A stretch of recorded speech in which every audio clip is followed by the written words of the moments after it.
Nanti kalau kau dilihat begitu dia bilang, dia tidak hargai ulamanya, ya kan? Nah, simpan dulu, bisa? Ibu bapak, saudara-saudara sekalian, acara kita temanya Maulid. Kenapa sih kita perlu Maulid? Kenapa? Tiap tahun kita rayakan. Dan selalu sama temanya. Dengan hikmah Maulid kita teladani Nabi. Dari Sabang sampai Merauke saya ceramah Maulid sampai kemana-mana sama temanya. Meneladani Nabi. Iya toh? Kenapa? Kita mau teladani Nabi. Adik-adik, saya tanya ini. Ya masih muda-muda. Siapa anak pertamanya Nabi? Ayo. Tidak ada yang tahu. Siapa namanya anaknya ya? Jokowi? Siapa? Nah, padahal ibu-ibu berapa anaknya Nabi?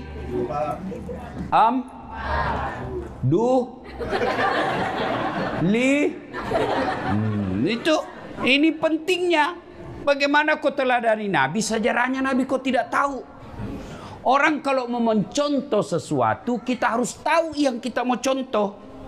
Itu dulu, maka kita maulid. Maka yang tidak mau maulid silakan. Tapi jangan kau tuduh kita sesat. Kalau di Sulawesi Selatan, oh luar biasa itu perayaan maulid. Ada telurnya, ada ketannya, ada duit digantung-gantung, potong ayam, telur, perhiasan.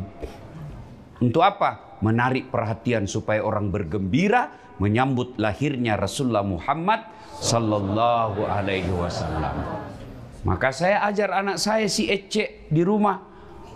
Anak-anak Nabi ada 7 orang. Baru kau tahu 7 toh? Iya.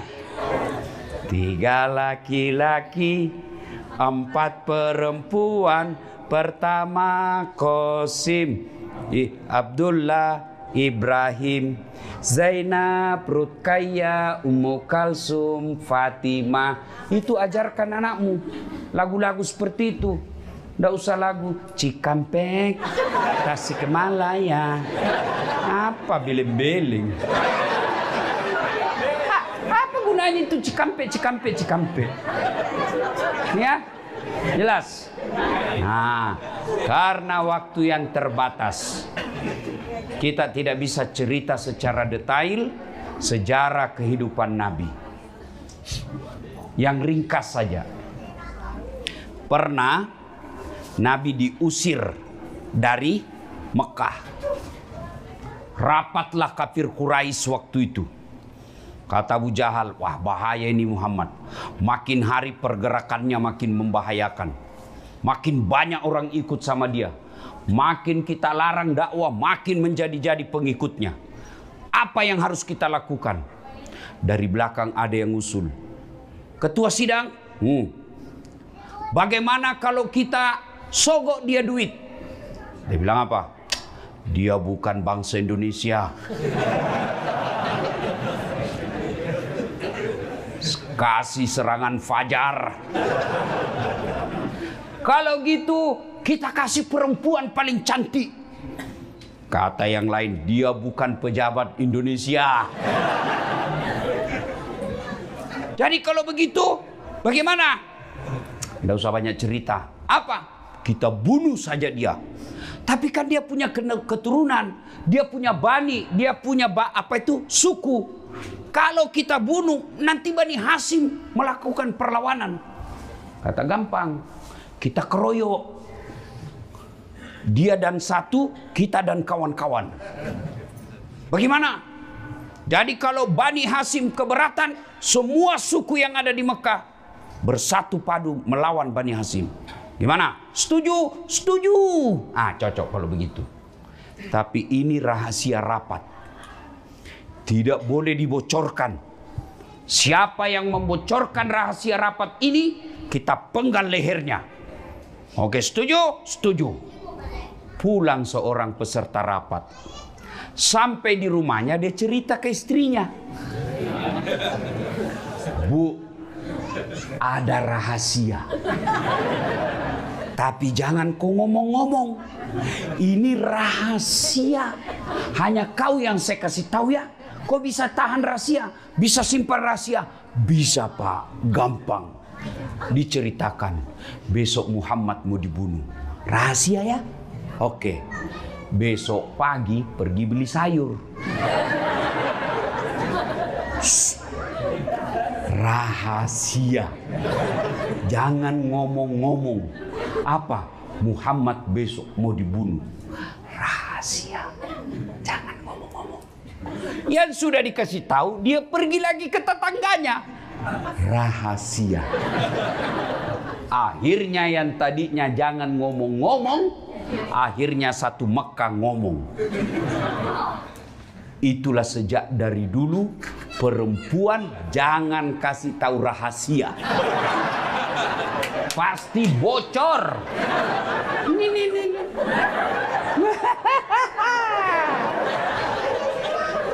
Ustadznya aja digosip. Itu tadi ada saya dengar, itu juga bajunya yang sute-juteo. Udah, ya toh? Kumpul begini, 1 jam pengajian, 1,5 jam gosip. Pulang dia tidak langsung pulang itu. Nanti cerita. Siapa yang dicerita? Yang duluan pulang. Maka sebaiknya supaya ibu tidak dicerita temanmu, sama-sama kau pulang. Kalau ada yang duluan pulang, kaulah yang jadi korban gosip. Dia masuk pengajian itu dilihat itu dari kepala sampai ke bawah. Apa?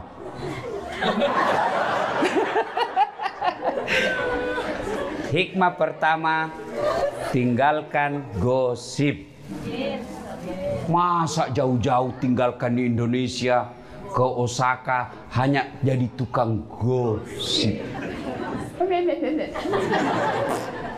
Hei, ayuhibbu ahadukum, sukakah kamu memakan bangkai sesamamu manusia? Orang yang suka gosip, meskipun rajin pengajian, rajin tadarrus, rajin belajar agama, tapi kalau dia tidak bisa hindari mulut gosipnya, habis amalmu nanti. Siapa yang ngambil? Yang kamu cerita kejelekannya. Maka berhenti go. Nah, memang tukang gosip. Saya mau bilang go internasional, tapi dia sambung ship. Memang kau tukang gosip. Ya, hei, kalau kau lihat kekurangan temanmu, lebih baik kau ucapkan na'udzubillahi min zalik. Kita berlindung kepada Allah dari keburukan itu. Poin pertama, berhenti. Berhenti gosip. 1. Nah, kemudian ternyata Nabi juga tahu. Dari mana Nabi tahu? Mata-matanya Allah, intelnya Allah. Siapa? Jibril. Dikepunglah rumahnya Nabi. Yang mengepungnya Algojo tukang pukul preman-premannya kafir Quraisy kelas 1-nya. Kepung rumahnya Nabi. Riwayat mengatakan kucing pun lewat pasti kelihatan. Tapi Allah turunkan perintah. Lalu Allah memerintahkan Muhammad sallallahu alaihi wasallam untuk membaca satu kepingan ayat dalam Al-Quran. Nabi lewat, tidak ada yang bisa melihatnya. Ada yang tahu ayat itu? Apa bunyinya? Jangan Pak Ustaz, pasti sudah tahu. Ibu-ibu apa? Waja'alna min baini saddang wa min halfihim fa'agsaynahum fahum. Nabi lewat, tidak ada yang bisa melihatnya. Inilah yang dia baca mahasiswa saya ketika ada razia polisi lalu lintas. Ada polisi. Waja'alna min baini aydihim wa min halfihim fa'agsaynahum fahum. Lewat, tilang. Dia datang sama saya, kau pembohong Ustaz. Maksudmu apa? Saya baca itu ayat, saya ditilang. Bukan ayat yang salah, kau yang goblok. Pasti kau ditilang karena kau tidak pakai helm.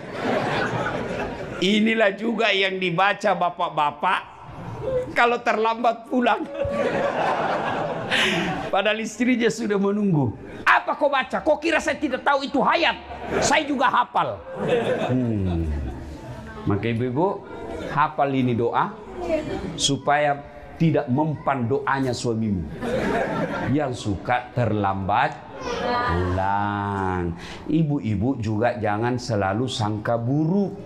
Kenapa suamimu terlambat pulang? Supaya ada penghasilan tambahan.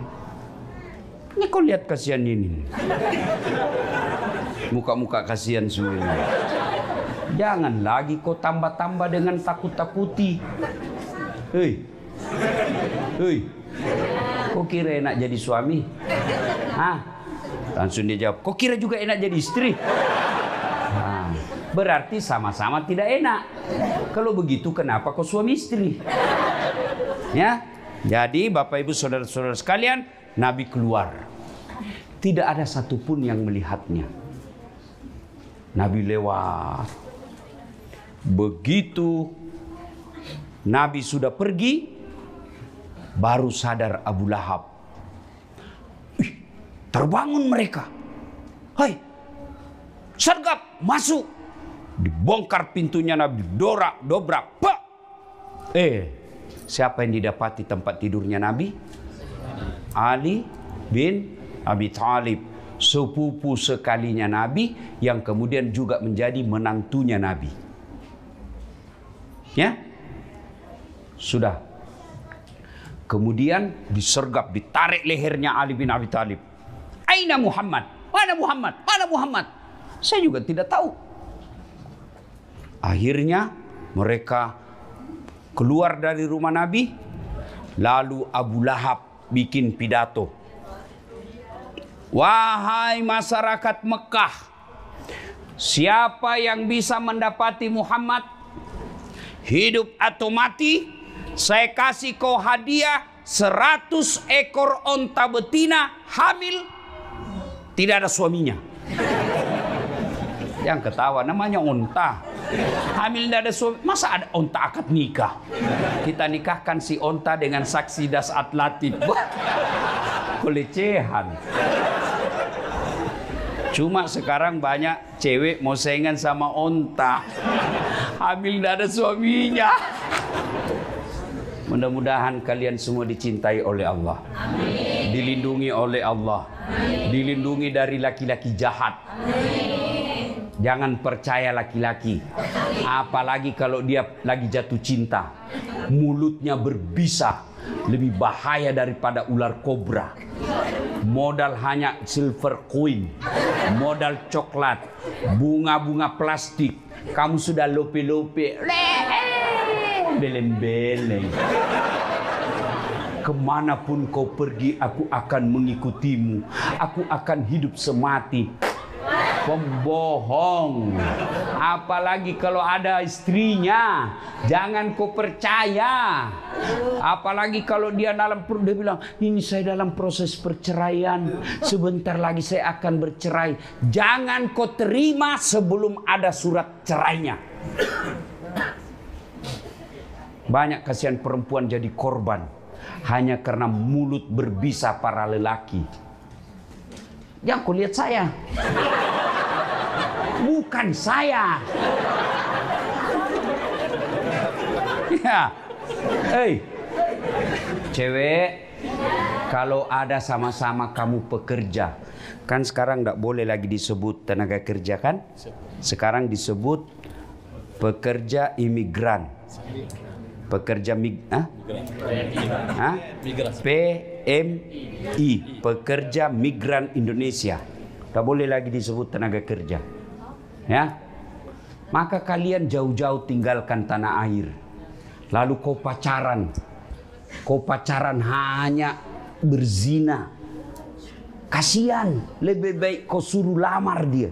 Kalau betul kau sayang sama saya, kau pulang ke Indonesia, lamar saya baik-baik.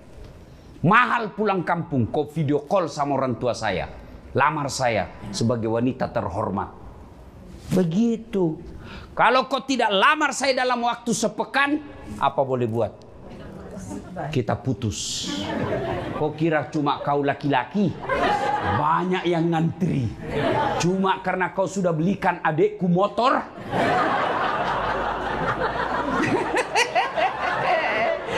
Kau ketawa, barangkali ada korban di sini. Ya. Sudah. Maka tertariklah salah seorang di antara mereka. Dia kejar ini ahli pencari jejak di Mekah. Terkenal dia. Saya lupa namanya. Dia memang ahli mencari tanda jejak. Dia tidak cari tanda jejak dari telapak kaki onta. Tapi apa? Dari angin. Dia bisa tahu seperti anjing pelacak. Dasat latif. Kenapa kau tahu? Reksonanya sehingga. Dia bisa tahu. Oh, dia dapat, Pak. Dia dapat. Ketika itu dia kejar, dia dekati Muhammad, kudanya standing. Jumping. Yang seperti Ferrari. Jatuh. Dia naik lagi ke kudanya, jatuh lagi. Naik lagi, jatuh lagi. Sampai 3 kali. Akhirnya ini orang berkata, ini bukan orang sembarang ini. Ini orang dilindungi. Sudah berapa orang saya kejar, pasti saya berhasil membunuhnya. Ini orang dilindungi. Akhirnya apa? Dia teriak. Dia tidak memanggil Muhammad, tapi dia teriak Abu Bakar. Abu Bakar, sampaikan kepada temanmu, Abu Lahab bikin kesimpulan dan sayembara, kepalanya bernilai 300 onta. 100 onta. Saya datang di sini sebenarnya ingin melakukan itu, tapi itu orang yang ada di sampingmu, orang yang dilindungi. Lalu dia berkata, Abu Bakar, ini ada perbekalan saya bawa. Kau pakai ini, lanjutkan perjalananmu.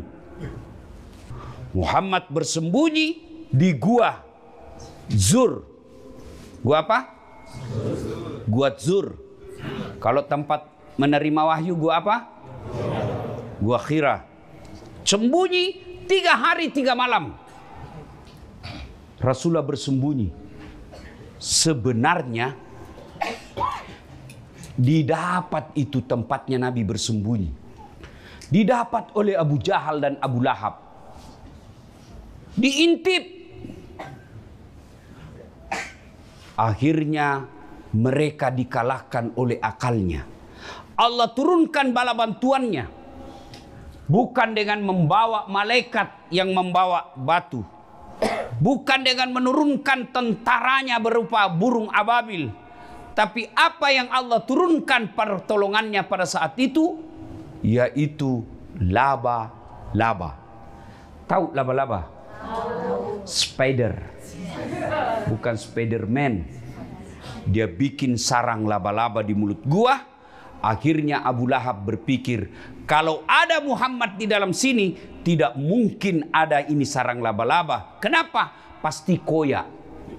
Pasti robek ini sarang laba-laba. Sarang laba-laba yang begitu rapuh mengalahkan pasukan pilihannya Abu Jahal. Lalu begitu ngintip lagi, Abu Bakar sudah berkata, mati kita ini, mati sudah kita. Tapi apa kata Nabi? Ya Abu Bakar, la tahzan, innallaha ma'ana. Abu Bakar, jangan kau takut, jangan kau sedih, jangan kau cemas, Allah bersama kita. Terbang burung merpati. Abu Lahab berkata, benar, tidak mungkin ada manusia bersarang di sini. Tidak mungkin ini burung merpati bersarang di dalam kalau ada manusia. Akhirnya mereka tinggalkan. Sepeninggal itu Nabi lelah dan tertidur. Panjang cerita. Nabi kemudian melanjutkan perjalanan, lalu disambutlah Nabi di Madinah dengan lagu Tala al-badru alaina min saniyatil wada, dan seterusnya. Inilah yang menjadi dalil kenapa ada ulama yang membolehkan lagu atau nyanyian. Tergantung jenis lagunya. Kalau lagunya berupa dakwah, boleh. Suamimu pulang kecapean, lalu dia duduk di kursi, kau usap-usap, kau peluk, lalu kau menyanyi. Bila kan di sisiku hati rasa syahdu. Boleh, halal. Nah, capek, suamimu marah-marah, kamarmu berantakan, kau buka bajumu, lalu kepeluk lagi sambil menyanyi. Insaplah, wah. Boleh, ya. Tapi lagu-lagu alamat palsu ini jangan, haram. Pikiranku tak dapat ku mengerti, kaki di kepala, kepala di kaki. Nah, pantas kodongo. Kepalamu kau simpan di kakimu, kakimu di kepala. Anda jangan, ndak usah nyanyi seperti itu. Ya. Hei. Nah, apa hikmah dari kisah itu? Abu Bakar Siddiq begitu cintanya kepada Rasulullah, sehingga Allah memberikan hadiah kepada Abu Bakar Siddiq. Disebut namanya dalam Quran, meskipun tidak disebut secara tertulis Abu Bakar Siddiq, tetapi disebutkan lelaki yang bersamanya. Dialah Abu Bakar Siddiq. Apalagi penghormatan Allah kepada Abu Bakar Siddiq, Nabi kemudian bersabda, ada 10 sahabat Nabi yang pasti dijamin masuk surga. Satu di antaranya adalah Abu Bakar Siddiq. Kenapa? Karena cintanya kepada Rasulullah Muhammad sallallahu alaihi wasallam. Sedulur saklawase. Ada orang Jawa sini? Pasti namanya Margono. Kalau dia orang Sunda, Margana.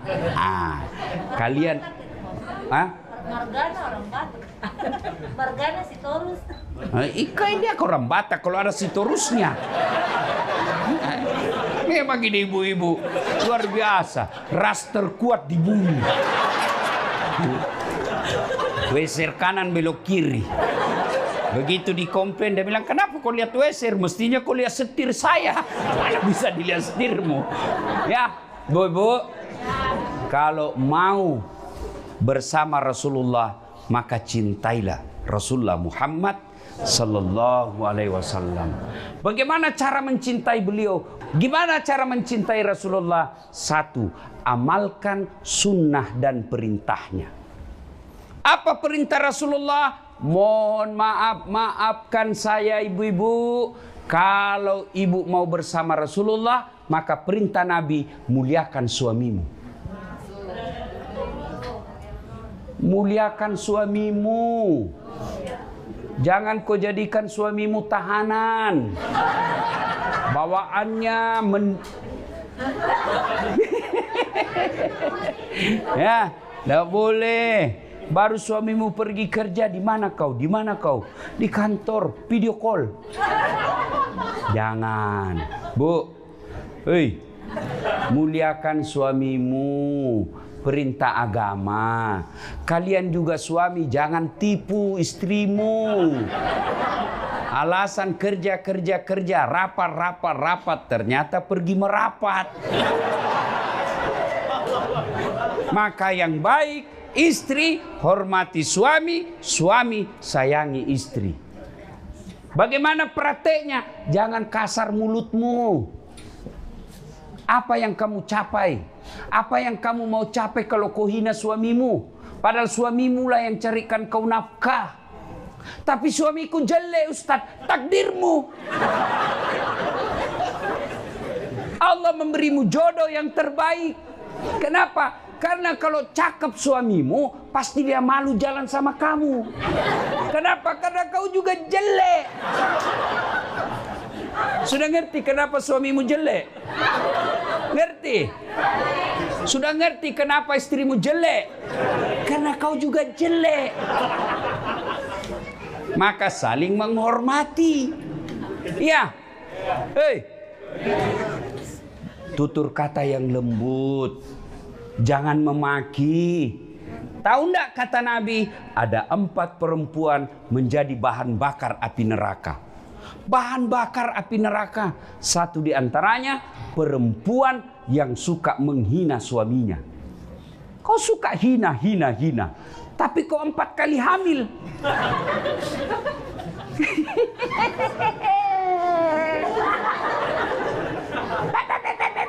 Hamil lagi.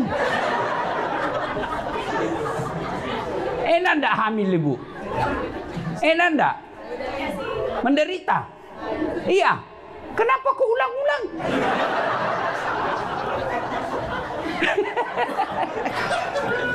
Bu, muliakan suami. Tutur kata yang lembut. Jangan menghina. Jangan memaki. Syukuri penghasilannya. Itulah istri yang soleha. Kamu juga. Jangan kau maki istrimu. Jelek. Tapi 4 kali hamil. Maka yang baik, muliakan istrimu. Kalau kau belum bisa belikan emas istrimu yang lagi di kampung, jangan kau tipu dia. Kau belum bisa belikan rumah yang mewah, jaka kau hadiahkan dengan apa? Tutur kata yang lembut. Kalau kau serumah, bayangkan istrimu tinggalkan kampung halamannya, dia ikut ke Osaka untuk apa? Mendampingimu. Bagaimana mau berkah penghasilanmu kalau istrimu yang baik selalu kau tipu? Makanya jangan sembarang kau tulis nama di HP-mu. Teman selingkuhmu kau tulis teman kerja. Kau ketawa karena ada di situ kan? Kalau kau mau, saya kasih ibu-ibu. Kalau ibu tidak percaya bahwa ada nama palsu, minta HP-nya. Berani kau kasih istrimu? Suruh pegang HP-mu 1 minggu. Berani? 5 menit aja kau sudah kena serangan jantung. Mati. Hei, ya, cinta kepada Rasulullah, muliakan istrimu, hormati suamimu. Yang kedua, muliakan orang tuamu. Itu perintah agama.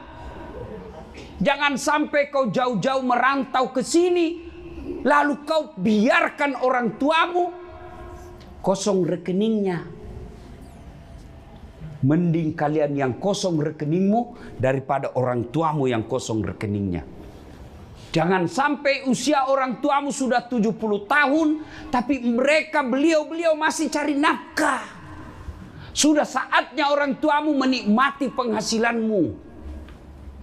Jangan sampai kau lebih takut sama istrimu daripada sama ibumu. Ada yang takut sama istrinya di sini?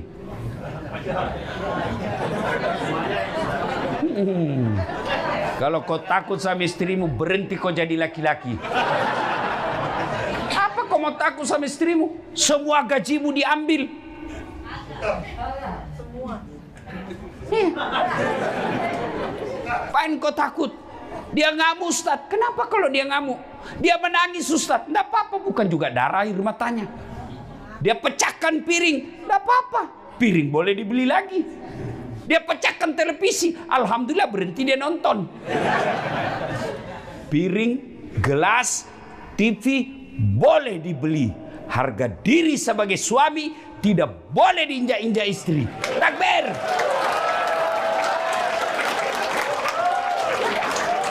Yang takbir itulah yang takut sama istrinya. Hei, Kau sampaikan kepada istrimu, kau boleh marah-marah sama saya, kau boleh habiskan duit, itu rezekimu. Tapi jangan pernah kau hina dan kau sakiti orang tuaku. Itu anak yang soleh. Tapi kalau kau malas takut bersedekah karena takut sama istrimu, berhenti kau jadi laki-laki. Ini dek, kirim ke emak. Mudah-mudahan emak tahun ini bisa umroh. Istrimu langsung bilang, apa? Emak. Kalau ada istrimu begitu bos, hei, saya ajar kau jadi laki-laki terhormat.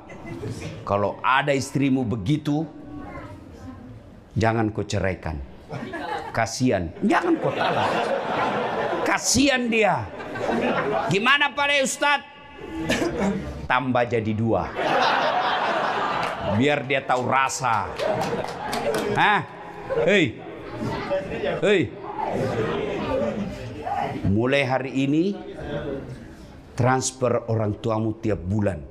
Berikan gajimu yang terbaik biar Allah yang ngatur hidupmu. Ridallah fi ridal walidain, suktillah fi suktil walidain. Ridanya Allah tergantung ridanya kedua orang tua, murkanya Allah tergantung murkanya orang tua. Adik-adikku sekalian, tidak ada nilainya penghasilanmu kalau orang tuamu masih susah cari nafkah. Gajimu 20 juta, belanjamu 5 juta sebulan, jadikanlah 3 juta minimal untuk orang tuamu tiap bulan.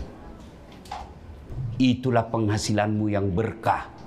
Sementara yang kau belikan motor belum tentu berkah, yang kau belikan mobil belum tentu berkah. Kenapa? Kau pakai selingkuh. Jelas? 3. Kalau kalian cinta kepada Rasulullah, bersedekahlah. Alhamdulillah saudaraku, saya kagum kepada kalian semua bisa memiliki gedung ini. Inilah yang kau masukkan ke dalam duitmu, kau masukkan pembebasan. Itulah yang menjadi hartamu dunia akhirat dan tidak bisa diambil. Ibu-ibu, hartamu berupa emas, hartamu berupa permata, belum tentu kamu yang punya. Besok-besok ibu meninggal, siapa yang punya itu emasmu? Istri kedua. Suamimu kawin lagi. Waktu kau meninggal, waktu ibu meninggal dia cabut cincinmu. Ini gaji pertamaku dulu sayang. Dia cabut gelangmu sayang, ini usia pertama. Wah, dia ulang tahun pernikahan. 3 bulan kemudian dia tersenyum, dia kasih perempuan lain itu cincinmu. Sayang, ini cincin mantan istriku, tapi karena dia sudah meninggal, silahkan kau pakai. Kamu sudah disiksa di kubur, dinikmati cincinmu oleh istri kedua. Maka daripada istri kedua yang nikmati penghasilanmu, mending kau masukkan masjid. Ngerti? Hei, kalian yang masih muda, kalau kau meninggal, siapa yang pakai mobilmu? Suami keduanya istrimu. Maka jangan pelit sedekah. Lambat lodi. Sedekah. Saudaraku punya gaji 20 juta, sisihkan 500.000 per bulan untuk pembangunan masjid di kampungmu. Kamu sudah tidak bisa jadi penghafal Quran. Ibu-ibu sulit jadi penghafal Quran. Lalu gimana caranya supaya punya anak penghafal Quran? Kau danai 500.000 per bulan untuk anak penghafal Quran. Sama hukumnya anak kandungmu. Saudara-saudaraku, tidak usah kau jadi ustadz. Berat. Jangan ketawa, saya serius.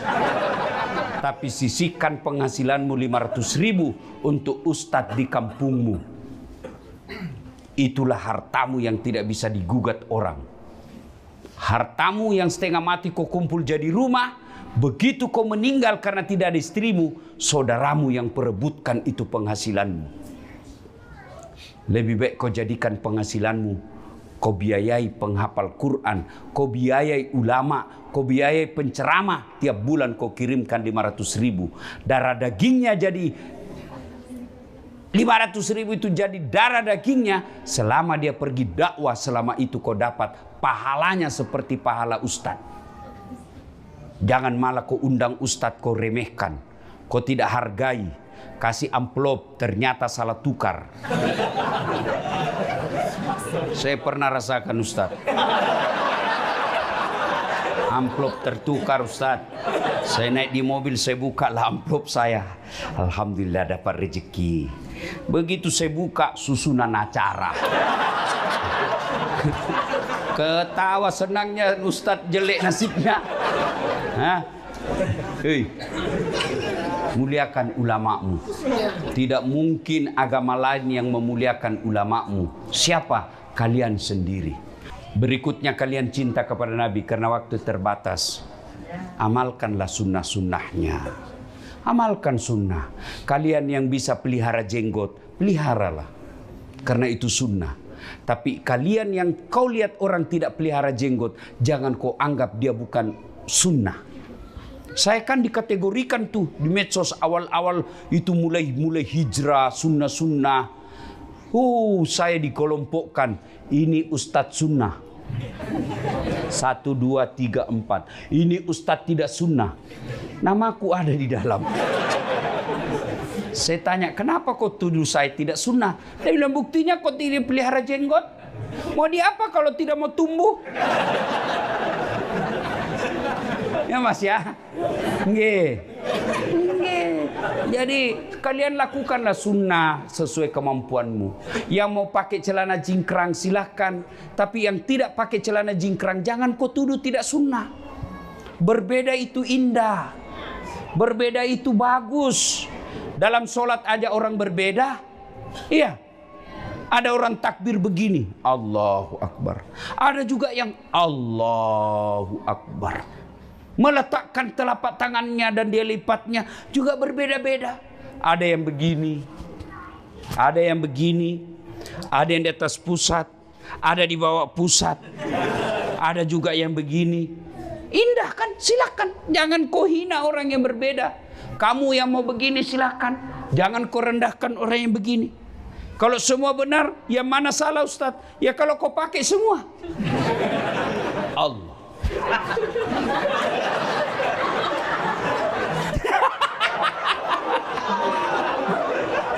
Pasti salah. Ya, gigi aja berbeda-beda. Ada gigi seri, ada gigi taring, ada gigi geraham. Bayangkan kalau semua sama gigi kita, semua pakai gigi geraham, repot toh makan kacang. Ya. Bagaimana kalau semua gigi taring? Repot kan makan kangkung? Kapan habisnya? Maka diberikan oleh Allah berbeda gigi. Gigi paling depan namanya gigi seri, tujuannya memotong. Gigi masuk ke depan namanya gigi taring. Fungsinya apa? Merobek. Makanya orang makan daging begini. Tidak orang makan daging begini. Tak cabut gigimu. Masuk lagi ke dalam namanya gigi geraham. Fungsinya apa? Menghancurkan. Maka hormati perbedaan. Ya, silakan lakukan sunnah. Yang kuat Senin Kamis, laksanakan puasa Senin Kamis. Lakukan sholat tahajud, sholat duha di pagi hari. Kalau kau tidak kantor di pagi hari, jam 8 kau sholat duha. Selesai sholat duha kau berdoa, ya Allah bukakan rezekiku, ya Allah di sini saya cari nafkah, tapi saya tidak mau mati di sini ya Allah. Saya datang ke sini cari modal, mudah-mudahan setelah cukup modal, saya kembali ke kampungku, saya hidupi keluargaku, saya hidupi ibuku, saya ingin wafat bersama ibu saya. Masa si Allah tidak kabulkan? Tiap hari kau lakukan berdoa seperti itu, masa Allah tidak kabulkan? Padahal Allah sudah katakan, ud'uni astajib lakum, minta kau kepadaku, pasti saya kabulkan. 5 kali kau minta sehari, masa Allah tidak kasih? Kamu minta saja sama saya 5 kali, pasti saya kasih. Kenapa? Capek sudah saya dengar kau minta-minta. Ambil aja, capek sudah kau. Ya, saudaraku, ibu bapak, saudara-saudara sekalian, cintai Rasulullah dengan mengamalkan sunnah-sunnahnya. Termasuk sunnahnya Rasulullah adalah senyum. Sunnah. Kalau kau tidak bisa kasih temanmu duit, kasihlah dia senyum. Jangan ketawa, saya suruh sini. Kau sudah tidak kasih duit, kau gosip pula. Sudah kau gosip, mukamu jelek. Maka senyumlah. Dan itu hebatnya itu senyum. Coba amalkan itu. Biar kau tidak kenal orang, kau senyum, pasti dia balas senyum. Meskipun tidak kau kenal, tidak ada orang kau senyum. Apa senyum-senyum? Pasti orang gila. Senyumlah, karena itu adalah sedekah. Tutur kata yang lembut. Oh, sudah tanda-tanda harus habis ini ya. Nah, saudara-saudara sekalian, karena waktu terbatas, ini saja tausiah kita. Kalau masih mau dengar ceramah saya? Masih? Lanjutkan di YouTube. Masih bisa ceramah dengar 2 jam? Bisa Ibu sampai jam 4? Bisa? Saya yang tidak bisa. Karena kita akan lanjutkan pada perjalanan dakwah yang berikutnya. Semoga Allah merahmati saudara-saudaraku sekalian. Semoga Allah melindungi kalian dalam cari nafkah di tempat ini. Tidak ada ingin mencari nafkah jauh-jauh dari tanah airnya, jauh-jauh dari keluarganya. Tapi Allah memilih kalian semua. Kenapa? Karena Allah tahu kalian mampu memikulnya. Silakan cari nafkah di sini, tapi jangan lupa kuatkan ibadah. Kalau kalian cari nafkah saja, mengabaikan sholatmu, mengabaikan ibadah, maka dunia ini tidak ada artinya di sisi Allah. Kalian akan hina mencari nafkah. Bisa jadi kalau kalian cari nafkah, menghalalkan segala cara, kalian akan menjadi pengejar dunia. Dan tahu mengejar dunia itu seperti meminum air laut. Makin diminum, makin haus. Makin diminum, makin haus. Orang yang mengejar dunia tanpa mengingat akhiratnya, maka dia akan kehilangan dunia dan kehilangan akhiratnya. Demikian, mudah-mudahan ada manfaat. Lebih dan